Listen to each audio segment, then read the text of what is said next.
Palm ట్రీస్లో ఒక ప్రత్యేకమైన గుణం దేవుడు పెట్టాడంట.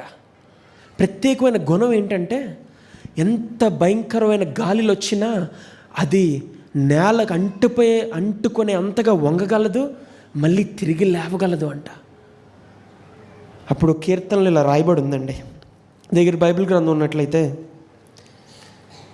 92వ కీర్తన 12వ వచనం ఒకసారి చదివి వినిపిస్తారా? The righteous will flourish like a palm tree అని రాయబడి ఉంది.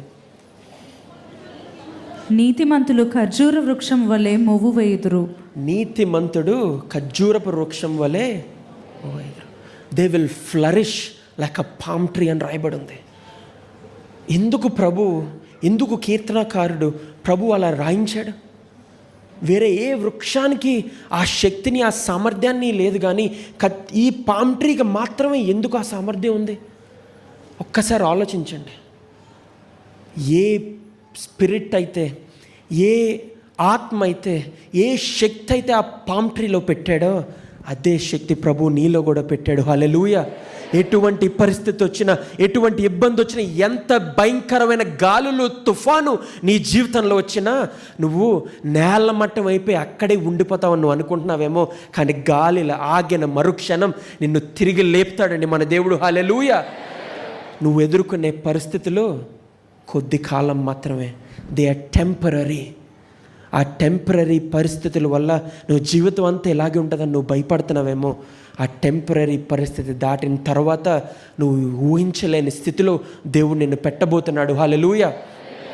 ఇంకొక విషయం ఏంటో తెలుసా? ఈ పామ్ ట్రీస్ ఉన్నాయి కదా, అవి నేలకు సైతం అంటుకుంటున్నప్పుడు భూమిలో వాటి రూట్స్ ఉంటాయి కదండి, వాటి వేర్లు ఆ వంగడం వల్ల వాటిల్లో ఒక శక్తి ఏర్పడి ఆ రూట్స్ ఇంకా భూమిలోకి బలంగా పెరిగిపోతాయంట.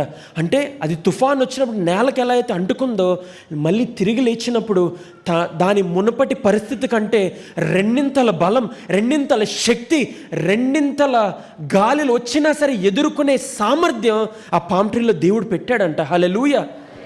నువ్వు పరిస్థితులు ఎదుర్కొంటున్నప్పుడు, ఇబ్బందులు ఎదుర్కొంటున్నప్పుడు, కష్టాలు ఎదుర్కొంటున్నప్పుడు, ఇంకా నేను నేలకు పడిపోయాను, తిరిగి లేవలేనని నువ్వు అనుకుంటున్నప్పుడు దేవుడు నీలో ఒక ఆత్మను నింపి నిన్ను తిరిగి లేపుతాడు. చూసావా?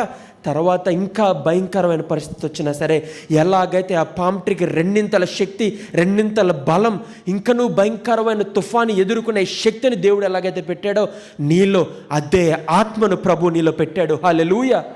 హల్లెలూయా. కాబట్టి నువ్వు ఒకటే గుర్తు చేసుకోవాలి, ఎటువంటి పరిస్థితి అయినా నువ్వు భయపడకూడదు. పామ్ ట్రీలో ఏ స్పిరిట్ అయితే పెట్టాడో, క్రీస్తులో ఏ ఆత్మ అయితే తండ్రి పెట్టి తిరిగి లేపాడో అదే ఆత్మ నీలో కూడా ఉందని గుర్తు చేసుకోవాలి. So do not be afraid of your circumstances. నీ పరిస్థితుల వల్ల నువ్వు భయపడకు. నువ్వు పడిపోయాను, ఇంకా తిరిగి లేవలేను అనే పరిస్థితికి ఎప్పుడు నువ్వు రావు అని దేవుడి వాక్యం నీకు తెలియజేస్తుంది. దేవుడు నీకు తోడుగా ఉండి నేను నడిపిస్తాడు. నీ విశ్వాసం లోకంలో ఉన్న వారి మీద కాదు, కానీ పరలోకంలో సింహాసనం మీద కూర్చున్న దేవుని పైన నీ విశ్వాసం పెట్టు. ఎటువంటి పరిస్థితిని ఎదుర్కొనే సత్తా, సామర్థ్యం నీలో ప్రభువు పెట్టబోతున్నాడు. హల్లెలూయా.